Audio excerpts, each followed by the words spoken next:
ओम नमः सिद्धेभ्यः। ओम नमः सिद्धेभ्यः। ओम नमः सिद्धेभ्यः।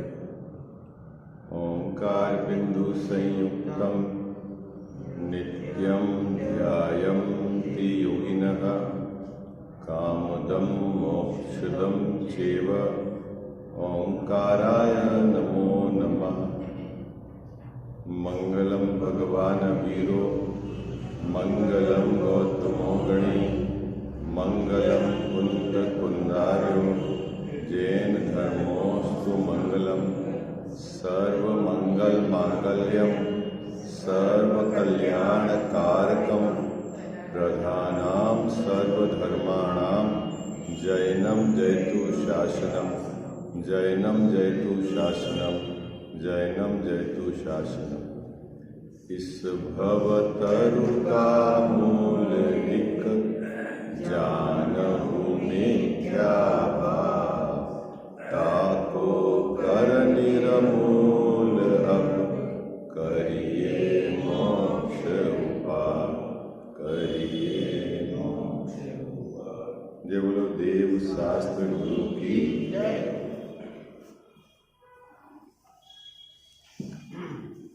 आत्मा का आश्रय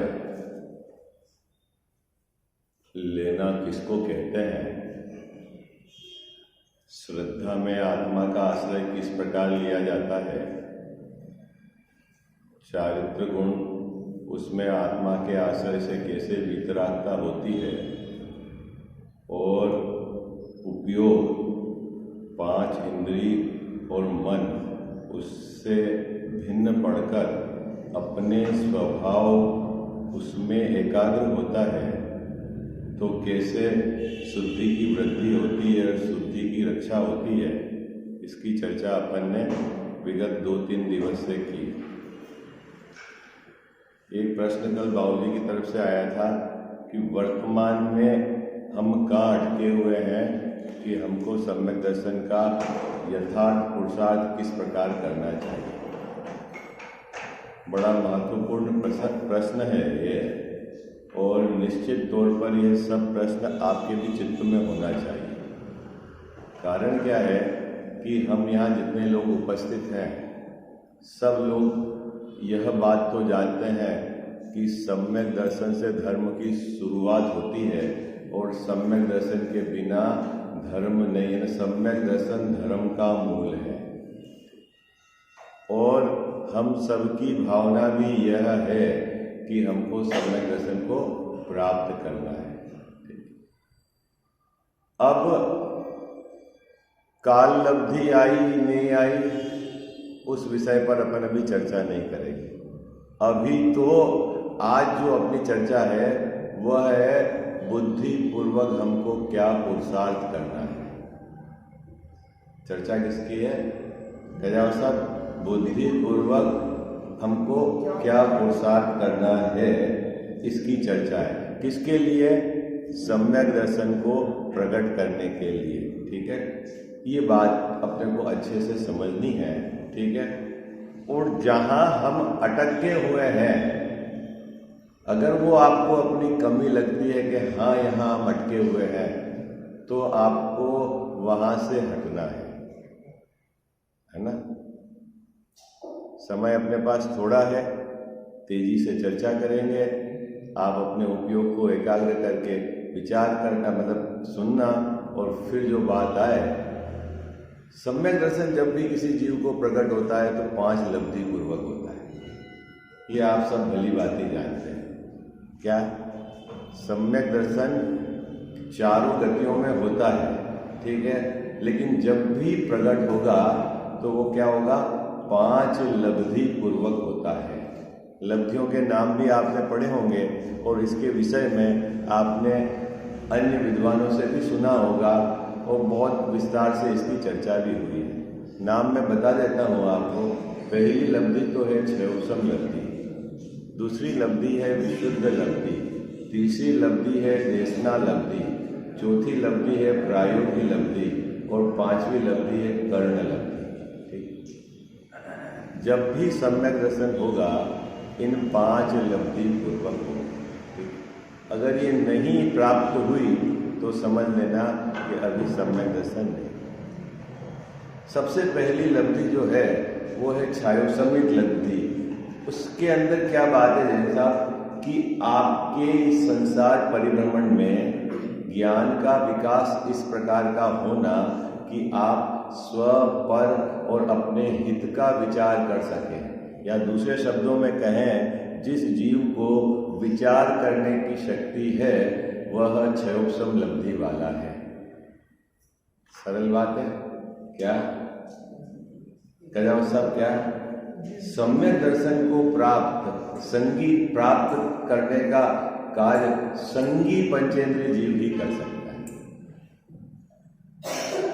असंगी और 4 इंद्रिय तक के जीव सम्यक दर्शन को प्राप्त नहीं कर सकते हैं। कारण क्या है कि जब उनकी पहली लब्धि ही नहीं है तो आगे की बात जाने दो। पहली लब्धि ही नहीं है तो आगे। अब आप, ये विषय बहुत लंबा है कि साहब आपने क्षयोपशम को प्राप्त करने के लिए क्या पुरुषार्थ किया, क्या किया जैन साहब? आपने संगी मनुष्य बनने के लिए क्या पुरुषार्थ किया पूर्व भाव में है? और कोई बुद्धिपूर्वक पुरुषार्थ हुआ क्या आपका है? निगोश से निकलने का क्या पुरुषार्थ किया है? 2 इंद्रिय से आगे बढ़े 3 इंद्रिय, तो क्या पुरुषार्थ किया बुद्धिपूर्वक? सब कहाँ वदम है, बुद्धि कहाँ है वहां? तो अभी उस बात को छोड़ो, अभी अपने को ये बात अच्छे से समझनी है कि आज हम मनुष्य पर्याय में हैं, इसका मतलब है कि हमारे पास क्षयोपशम लब्धि है। क्योंकि मनुष्य जितने भी होते हैं वो संगी पंचेंद्रिय और पर्याप्तक होते हैं। ठीक है, अब पर्याप्तक तो पूरी उनकी पर्याप्ति पूरी कर नहीं पाते। ठीक है, क्या कहा था? तो जितने भी मनुष्य हैं वह नियम से क्या है? संगी पंचेंद्रिय है। ठीक है, इसका मतलब है कि उनके बुद्धि यानी ज्ञान का विकास इस प्रकार का हुआ है कि वह स्व पर और अपने हित का विचार कर सकते हैं। बहुत ही उलझ जाओगे आप। अब मैं जो पढ़ा रहा हूँ आप अभी उसमें उलझ जाओ। मैं तो आपको शॉर्टकट जो बता रहा हूँ वो जो जिस पे कंसंट्रेट होकर अभ्यास करना है ना, वो केंद्र बिंदु रखो आप, है ना?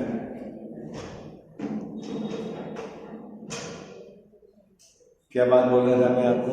मेरा वो क्या कि जो मनुष्य है, ठीक है, वो नियम से क्या जैन साहब क्या है? क्षयोपशम लब्धि वाला है। क्षयोपशम लब्धि किसको कहना? कि अपने हित का विचार कर सके, स्व और पर का विचार कर सके। उसकी वर्तमान ज्ञान की पर्याय में इतनी योग्यता पड़ी हुई है कि क्या मैं हूं और क्या मुझसे भिन्न, ऐसा वो विचार करना चाहे तो कर सके। आई बात सर? हाँ, नहीं करना चाहे तो वो बात ही अलग है, करना चाहे तो कर सके। तो जितने भी मनुष्य हैं जैसा, उनके पास पहले नंबर की तो ये अभी लब्धि पड़ी है। ठीक, अब उससे आगे बढ़ना है तो कौन आगे बढ़ेगा भैया? जिसके विशुद्धि लब्धि हो। अब विशुद्धि किसको कहना? कि ये जीव को सुख प्राप्त करने की अंदर में धधक हो, आत्म कल्याण की भावना हो, वही जीव कसाई की मंदता हो। क्या कजाव साहब? सुख कौन प्राप्त करेगा? जिसके विशुद्धि लब्धि होगी। विशुद्धि मतलब क्या होगी? अंदर में कितने ही जैन भाई, मैं जैन भाई की बात करता हूं, जैन कुल में जन्म लिया, अपन बोलते हैं ना महापुण्य का उदय है कि हमको जिनेंद्र भगवान का कुल या जिनेंद्र भगवान के आमनाय में हमारा जन्म हुआ। लेकिन उनको क्या है कि सच्चे सुख को प्राप्त करने की भावना ही नहीं है। तो अभी उनके विशुद्धि लगती नहीं है। देखो बड़ी बड़ी मार्मिक बात है। जैन कुल में जन्म ले लिया, ओके, महाभाग्य बोलते हो ना, महाभाग्य से जिन धर्म पा लिया। लेकिन भाई तेरी पात्रता, तेरे को अंदर में आत्म कल्याण की भावना है कि नहीं है? तुझे ये संसार समुद्र को पार करने की भावना है कि नहीं है? यदि तेरे नहीं है तो भले ही तूने जैन कुल में जन्म ले लिया हो, लेकिन अभी तेरे को विशुद्धि लगती नहीं है। और अन्य कुल में जिन्होंने जन्म लिया है और उनको सुखी होने की भावना है, लेकिन उनके साथ क्या कमी है जैन साहब? भले उनकी कसाई की मंदता है, लेकिन उनके पास सच्चा उपदेश नहीं है, सच्ची देशना नहीं है, तो वो वहीं अटक गए। क्या? क्योंकि फिर तीसरे नंबर पर नहीं पहुंचा। मनुष्य है, विशुद्धि है, बाबूजी आत्म कल्याण की भावना है, लेकिन उसको सच्चा मार्ग नहीं मिला, उपदेश ही नहीं मिला। अब इसमें भी दो कैटेगरी है सच्चे उपदेश में। देखो, एक तो जैन है, ठीक है, जैन कुल में जन्म लिया, मनुष्य है, क्षयोपशम लब्धि है और उसको सुखी होने की भावना भी है, और सुखी होने के भावना के उद्देश्य से वो मंदिर भी आता है, लेकिन वो मूल ग्रंथ नहीं पढ़ता। और जो उपदेश उनको मिला है उस उपदेश में क्या है? क्रियाकांड में उलझा दिया है, बाहर के बहिरंग तपों में उलझा दिया है, या 5 पापों से दूर हटने की बात ही मिली है। उसको शुद्ध बुद्ध आत्मा उसकी बात नहीं मिली, तो उसको भी देशना लब्धि नहीं। देशना नहीं है, लब्धि तो जाने दो, अभी लब्धि तो बाद में बताऊंगा। क्या साहब कहां अटक जाता है जैन साहब? देखो, क्या क्षयोपशम है, विशुद्धि भी है, उसको सुखी होने की भावना है, आत्म कल्याण की भावना है, और उसके कारण उस भाव से वो बाबूजी आता है मंदिर में, उस भाव से आता है गुरुओं के पास, उस भाव के से आता है, लेकिन उसको यहाँ सम्यक दर्शन का जो यथार्थ यानी प्रयोजनभूत तत्व है वो बात ही सुनने नहीं मिलती है, तो उसको देशना नहीं मिली। देशना कहना किसको? अजीत भैया, देशना कहना किसको? देशना किसको कहना? क्योंकि ये तो निमित्त है ना कि सम्यक दर्शन को, तो सम्यक दर्शन का यथार्थ विधि उसको मिल जाए सुनने, वो है देशना। आप आए मंदिर में और मैंने आपको क्रियाकांड में उलझा दिया, तो सम्यक दर्शन का विषय आपको नहीं मिला। मैंने आपको बहिरंग तपों में उलझा दिया, तो आपको सम्यक दर्शन का विषय नहीं मिला। मैंने आपको बोला 5 पापों से बचो, बस यही धर्म है, ऐसा कह दिया, तो ये जीव पापों से बचने में लग गया, उसको कसाई कैसे मिटेगी, सम्यक दर्शन कैसे प्रकट होगा, वो बात नहीं मिली, तो उसको देशना नहीं मिली। जिससे भव का पार हो, ऐसी देशना। अपने तो भी बात कर रहे हैं कि जो सब्जेक्ट सम्यक दर्शन का विषय क्या है वो मिलना चाहिए, मुद्दा ही है। अभी बात क्या करते हैं बाबूजी? सम्यक दर्शन का विषय वो आपको देशना में मिलना चाहिए। आप मेरे पास आए, मैंने आपको विश्व की रचना समझा दी, ये बीच में जम्बू द्वीप 1 लाख योजन का, फिर लवण सागर, फिर ये कालो नदी, फिर पुष्करार द्वीप, इसकी लंबाई चौड़ाई, ये अंतरद्वीप, यहाँ पर ये मनुष्य, यहाँ ये 16 स्वर्ग ये है, और ऐसा करके आपने बहुत गहराई से उसको पढ़ा, समझा, करा, सम्यक दर्शन का विषय मिला?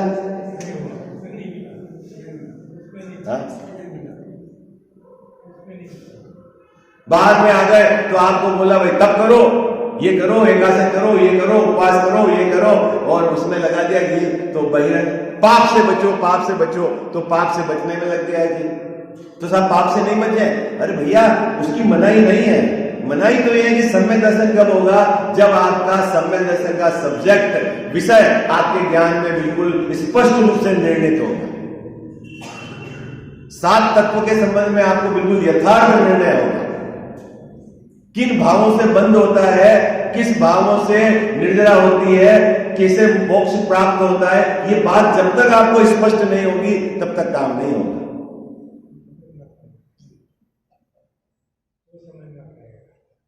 तो मेजोरिटी जैसा मेजोरिटी यही छट गई। मनुष्य कुल मिल गया, मनुष्य पर्याय मिल गई, जैन कुल मिल गया, लेकिन आत्मकल्याण की भावना नहीं है। 24 घंटे 5 इंद्रिय के विषय और परिग्रह को जोड़ने के लिए उसका विचार चलता रहता है। मनुष्य योग खलास है। अन्य लोगों को किसी को सुख प्राप्त करने की भावना है, लेकिन उसको कैसे सुख प्राप्त किया जाता है ये विषय ही नहीं मिला और उलझ। तो जनरली क्या होता है, क्षयोपशम और विशुद्धि यहां पहुंचते पहुंचते तो ये मेजोरिटी आपकी। अभी बात क्या है कि ऐसे जीव भी हैं जिनको क्षयोपशम भी है, विशुद्धि भी है और उनको देशना भी मिली है। देशना मिली मतलब सम्यक दर्शन को प्राप्त करने की विधि मिली भी है, वो आगम उपलब्ध है, लेकिन उसके साथ सबसे बड़ी कमी क्या है कि जितना समर्पण उस कार्य के लिए उसको देना है वह नहीं देता।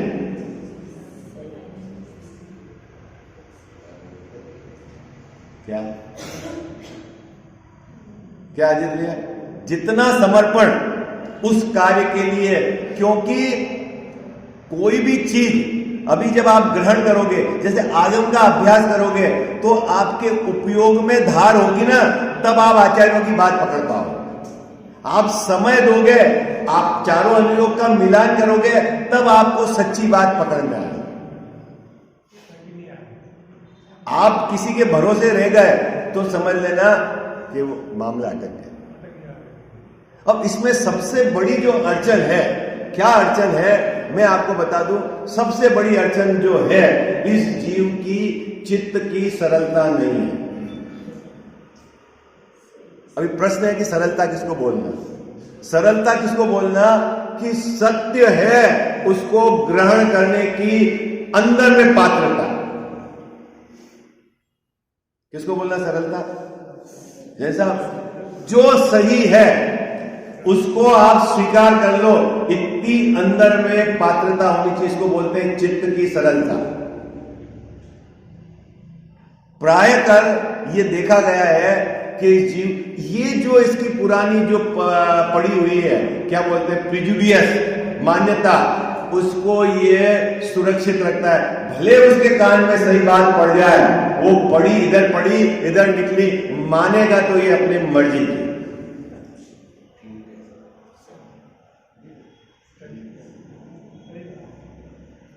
अभी अपने को क्या करना है, अपने को एक बात पिक्चर में समझ लेनी है कि मेरी जो भी मान्यता है, अभी मैं मिथ्यात्व के पाले में खड़ा हूं, इसका मतलब है कि मेरी मान्यता झूठी है, क्योंकि मैं मिथ्यात्व के पाले में खड़ा हूं। अब मुझे सम्यक दर्शन प्राप्त करना है, तो आचार्य भगवंतों ने जो कहा है वो ही सही है, वही अपने को स्वीकार करना है। क्या सही है गजाव साहब? मैं मान रहा हूं वो सही नहीं है। अगर मैं मान रहा हूं वो सही होता तो फिर मैं संसार में क्यों परिभ्रमण करता। सही क्या है जन साहब? जो आचार्य भगवंतों ने कहा है वही सही है। पहले तो आप, जब तक आचार्य भगवंतों ने जैसा वस्तु स्वरूप बताया है मुझे स्वीकार नहीं हो रहा है, तो ये मेरी कमजोरी है। कहीं आचार्य भगवंतों के कथनों को चेंज मत कर देना, हाँ, नहीं तो रास्ता अटक जाएगा। चेंज क्या करना है? अपने को चेंज होना है, वहां चेंज नहीं करना है। कहां चेंज नहीं करना है? हाँ। अब दूसरी सावधानी क्या है कि आचार्य भगवंतों की बात, इसको क्यों समझ में नहीं आती? क्योंकि इसको अभी 3-4 तरह की बड़ी बड़ी समस्या है, वो समस्या आपको बुद्धिपूर्वक मिटानी है। सबसे पहले मैं बुद्धिपूर्वक आपको समस्या बताता हूं। जो भी आपको प्राप्त सामग्री है उसमें आप संतोष रखो। आर्त ध्यान, निदान जन्य आर्त ध्यान, उससे आप हटो, बचो। 24 घंटे इसको, बच्चे का ऐसा हो जाए, पोते का ऐसा हो जाए, शरीर स्वस्थ रहे, ये 5 इंद्रिय की सामग्री मिल जाए, अगले भाव में वहां चला। 24 घंटे इसका उपयोग कहां लग रहा है बाबूजी? आत्म ध्यान, निदान जन्य आत्म ध्यान में ये उपयोग वहां लगा रहेगा। और उपयोग फ्री नहीं होगा तो इधर नहीं लगेगा। इधर उपयोग जितनी ताकत से लगना है, इतनी ताकत से नहीं लगेगा तो यहां से आपको कुछ नहीं मिलेगा। क्या करना है? जो है उसमें संतोष रखना। संतोष मतलब क्या? उसमें परिवर्तन करने का, बार बार जो आपको उपयोग भटकता है वो। क्योंकि अभी दूसरी बात, क्यों ऐसा करें भाई? आपके विकल्प से जगत में कुछ नहीं होता, पहले ये नक्की करो। आपके चाहने से जगत में कुछ नहीं होता। हाँ, ये समझना पड़ेगा जैन साहब पहले। अभी अगर कौवे के चाहने से हो जाए तो एक भी ढोल झिझक नहीं रहे। आई बात समझ में? क्या बाबूजी? पहले क्या नक्की करना है कि मेरे चाहने से जगत में कुछ नहीं होता। और ये जो मेरे को निरंतर मेरा उपयोग भविष्य की बातों में, 5 भोगों को जोड़ने में, ऐसा हो जाए, ऐसा हो जाए, ऐसा हो जाए, ऐसा हो जाए, ऐसा हो जाए, जो चलता है, ये मेरे उपयोग को भी खा रहा है, कर्म का बंध भी हो रहा है, और वर्तमान में मैं दुखी हूं। आपको ध्यान है ना, दुख है। पहले ये नक्की करो, बुद्धिपूर्वक आप उसको कैसे हटो, ये दिमाग लगाओ। हाँ, क्या करना है? जो सामग्री है संतोष रखो, मत परिग्रह जोड़ने का भाव रखो। मैं तो कह रहा हूं, यदि आपको लगता है कि अपनी आजीविका का कार्यक्रम पूरा हो गया है तो आप नियम ले लो, यदि आपका उपयोग बार बार भागता है। क्योंकि सम्यक दर्शन के लिए आपको जितना आपको उपयोग को धार देनी, उतनी देनी पड़ेगी। बच्चे यदि आपके बड़े हो गए हैं, व्यापार संभाल रहे हैं, बुद्धिपूर्वक आप हट जाओ, नियम ले लो, नहीं मैं नहीं जाऊंगा। द्वेषपूर्वक नहीं, बुद्धिपूर्वक। हाँ, द्वेषपूर्वक भी बहुत हट जाते हैं। अरे करने दो नालायक को, देखता हूं कैसे करते हैं। अरे भाई तू कहां चक्कर में पड़ा? उसको मिथ्या करता तो पड़ा हुआ है। आई बात समझ में? क्या द्वेषपूर्वक नहीं हटना है, सहज उदासीन होना है, बुद्धिपूर्वक हटना। थोड़ा कहा, सब आप इसमें मास्टर हो, समझ लेना।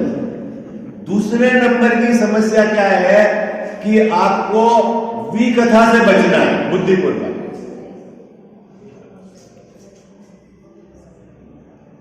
क्या अजित भैया? हाँ है खाली है। अभी आपको क्या कारण क्या है कि आपको उपयोग को धार देनी है बाबूजी, उपयोग को धार देनी है। अब आप भी कथा करोगे, उपयोग बिना उपयोग उधर लगेगा और उससे हाथ तो कुछ हो ही नहीं है, हासिल तो कुछ हो ही नहीं रहा। हासिल क्या हो रहा?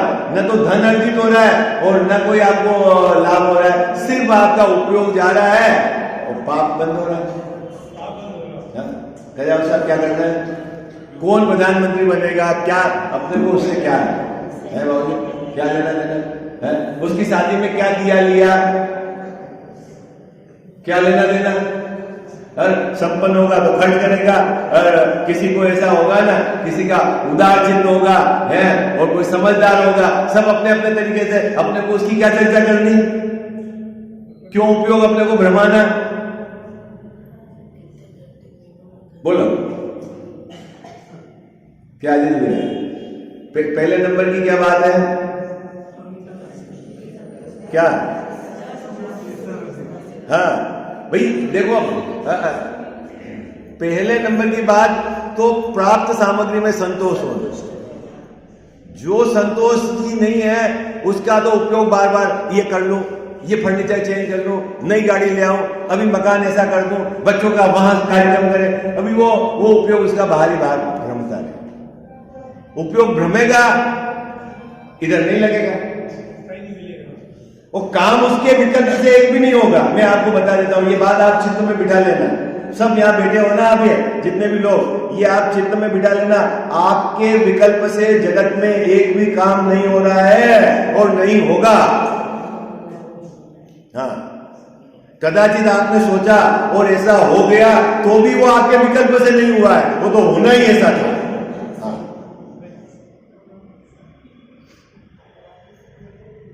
10 तरह के विकल्प आते हैं, उसमें से कभी 10 नहीं, 1 लाख में एक होता है। 10 में 1 हो जाएगा, बहुत फर्क है। 1 लाख में 1 होता है। तो अभी आप जैसे ही आपने संतोष रख दिया अपने को उदयजनित सामग्री में, है ना, जो है सो हो जाएगा, जो होना है सो हो जाएगा, तो आपका उपयोग उधर नहीं भागेगा। फिर जब उपयोग फ्री हुआ तो क्या करना है वो मैं आपको बताऊंगा। पहले तो आपके उपयोग को फ्री करने का तरीका बताना।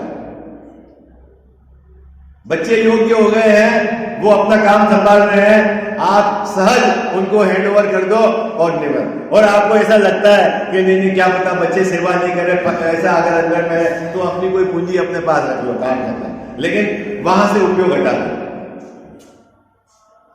उससे भी सेवा नहीं होगी। होगी तो नहीं, आपको डर है तो रख लो आप अंदर। सेवा तो अगर पैसे से सेवा होती हो तो बात अलग है, कौन ने बोली पैसे से सेवा होती है? ये तो है, वो तो पुण्य का उदय होगा तो आपकी सेवा होगी, नहीं होगा नहीं होगी। और हो जाए जैसा तो भी ज्यादा वहां उलझना नहीं होवे तो भी रोना नहीं, क्योंकि वो तो उदयजनित है काम। कोई कर दे बच्चा सेवा तो भी फैलना नहीं, और बच्चे सेवा नहीं करे तो रोना नहीं। फिर जो आए उसको गीत गाना, अरे सब बेकार है, ये फलाना जिनका, अरे भाई तेरा उपयोग कहां जा रहा है तू देखना, किसका नुकसान हो रहा है। तू लगातार भी कथा करता है, दूसरों की निंदा करता है, अपनी प्रशंसा करता है, इसमें तेरे उपयोग की बर्बादी है।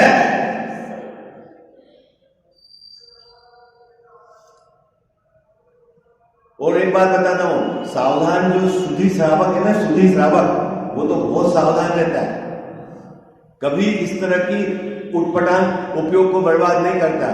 जो बर्बाद कर रहा है समझ लेना अभी उसको सावधान नहीं है। भाई आपके पास निधि क्या है? अभी आपके पास है क्या है? ये जो आपके पास उपयोग है उसको सही जगह लगाना। अब आप देख लो कहां लगा रहे हो आप। अब चक्कर क्या है कि कमजोर है स्थिति, तो नियम ले लो आप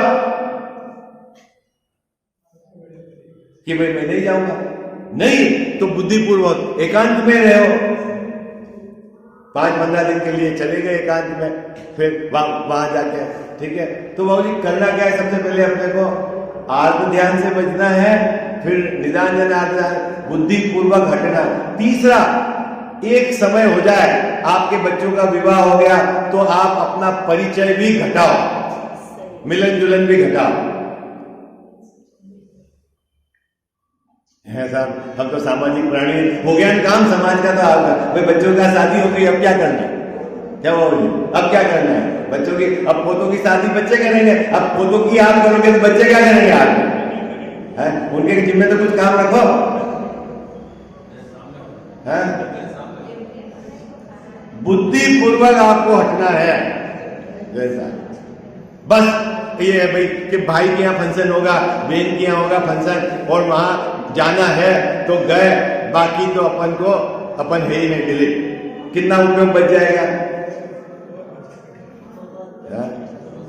हाँ, अरे बोलो भाई, समय बच रहा है कि नहीं बच रहा है आपका? हाँ, ये 3 जगह से जो आपका उपयोग हटा, ठीक है। अब उस उपयोग को आप क्या करो? आगम के अभ्यास में लगाओ। और आगम के अभ्यास में लगाते समय इतनी सावधानी रखनी है कि आपको सम्यक दर्शन का जो विषय है वो प्रयोजनभूत तत्व वो सबसे पहले अपने को नक्की करना है। आई बात समझ? क्या कह जाओ सर? वो प्रयोजनभूत तत्व, बाकी अगर आप नहीं जान पाए, उसमें जान पाए तो बहुत बढ़िया, नहीं जान पाए लेकिन अगर आपने सम्यक दर्शन यानी अपना जो द्रव्य स्वभाव उसका निर्णय यदि आगम के आधार से आपने नहीं किया है तो पूरी ताकत उसके निर्णय करने में लगा। उसके संबंध में आपको यदि समझ में नहीं आ रहा है तो विशेष ज्ञानियों से आप पूछो, उन्होंने जो आपको बताया है उसका एकांत में बैठकर विचार करो, फिर आगम से मिलान करो, फिर आपको जब तक आपका निर्णय नहीं हो ये काम करना है, इस जगह उपयोग लगाना है, इसलिए आपको उपयोग को फ्री रखना पड़ेगा। सरल है? बोलो भाई, आपका सबका चेहरा उतर गया, कठिन क्या है इसमें? क्या है? कोई मैं आपसे याद थोड़ी करवा रहा, बहुत सरल है ना? है? बुद्धिपूर्वक आप निवृत्ति लो, उपयोग को फ्री रखो। अगर उपयोग उलझाओगे तो उलझेगा जगत में, उसमें क्या दिक्कत है? शास्त्र का अभ्यास करते हुए भी क्या सावधानी रखनी है? अपना गोल क्लियर होना चाहिए कि सम्यक दर्शन का जो विषय है वो बिल्कुल सात तत्वों के संबंध में मेरे को बिल्कुल यथार्थ आगम से ज्ञान होना चाहिए। आत्मा का जो द्रव्य स्वभाव है वो बिल्कुल जैसा आचार्य भगवान ने बताया है आश्रय करने योग्य है, वो बिल्कुल नक्की होना चाहिए। जीव तत्व कैसा है वो बिल्कुल आपको पता होना चाहिए। जब इतना हो जाए तब क्या करना है आपको? उसके आगे बढ़ना है। फिर उसके आगे क्या करना है? निर्णय तक बढ़ना है। तो लगातार चिंतन करके निर्णय करना है कि ये ही मैं हूं। जब तक बाबूजी निर्णय नहीं होगा कि मैं शुद्धात्मा हूं, मैं ज्ञायक हूं, मैं परिपूर्ण हूं, मैं ध्रुव तत्व हूं, तो समझ लेना अभी तक देशना लब्धि नहीं हुई। आई बात समझ? और मान लो किसी के निर्णय हो गया, ठीक है, और फिर आपको व्यग्र नहीं होना है, शुद्ध नहीं होना है, अपने परिणामों को उसी में लगाना है। भेद विज्ञान निरंतर करते जाना है, यह है प्रयोग। क्या करना है गजा साहब? हाँ, भेद विज्ञान निरंतर। साहब समय दर्शन नहीं हुआ है, अभी उसमें कोई व्यग्रपना नहीं, उग्रपना नहीं, चुप, अपने को बस अपना एक एक्टिविटी है, भेद विज्ञान निरंतर निरंतर। फिर वो एक बार आपके परिणाम कर्ण लब्धि में पहुंच गए तो फिर तो आपका काम हो जाए।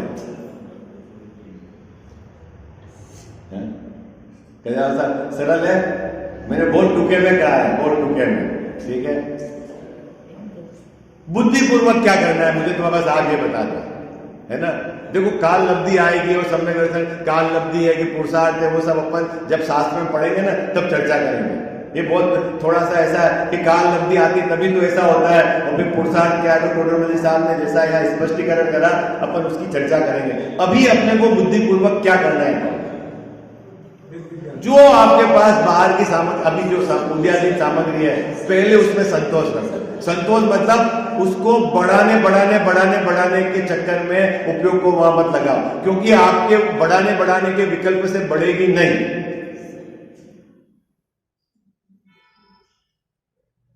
समझदारी तो यह है जैसा कि जो आपके पास अभी साधन है उसका सदुपयोग करना। आई बात समझ? बढ़ा के क्या करोगे? है बताओ, है भाई 4 जोड़ी साड़ी है, समझदारी तो है कि वो साफ सुथरी रखे पहनो, और 200 है नहीं संभले तो ऐसा भी क्या काम करना? वो तो मूर्खता है, नहीं बाबू बोलो। हाँ, उपयोग भी खर्च हो है, पैसा भी खर्च हो है, और संभले भी नहीं, इससे तो बेवकूफी है। समझदारी तो यही है कि भाई अपने अपने उपयोग को आप कैसे आप सही जगह लगाओ, वो आपको एनालिसिस करना है। विकथा से बचो, आत्म ध्यान से बचो और अल्प परिचय रखो। ज्यादा परिचय हो गया आपका, जैसे साहब आपके यदि रोज शादी के कार्ड आएंगे तो समझ लेना आपके मनुष्य बहु का 5 घंटा 4 घंटा तो तैयार होना, जाके खाना तो 200 ग्राम है, लेकिन 5 घंटे वो खराब, और वहां 25 लोग मिलेंगे तो आपके दिमाग में कचरा डाल देंगे, फिर उस कचरे को साफ करने में आपको बहुत टाइम लगेगा। आई बात है क्या? अल्टीमेटली कचरा साफ होगा तब तो आपके बात अंदर जाएगी। हाँ कचरा साफ आपको लगता है, कुछ नहीं लगता है। अरे भैया आप 10-20 मिनट ऐसे कालीन की कोठरी में जाए सयाना तो काला कहीं ना कहीं तो काल लगे, काला निशान। अब जा रहे हो 5 इंद्रिय के विषय जहाँ भोगे जा रहे हैं, जहाँ हिंसा का कोई विचार नहीं, धां धू है, वहां क्या मिलेगा आपको?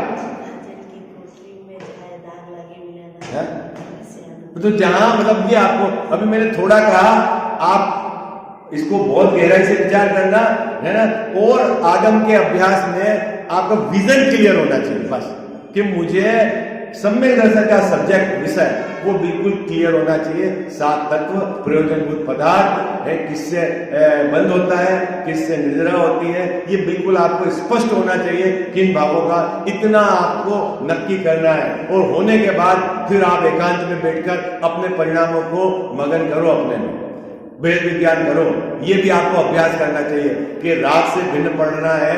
यहां तो हमने पढ़ा है, निर्णय करा है, फिर अपने उपयोग को समेट के उधर ले जाओ।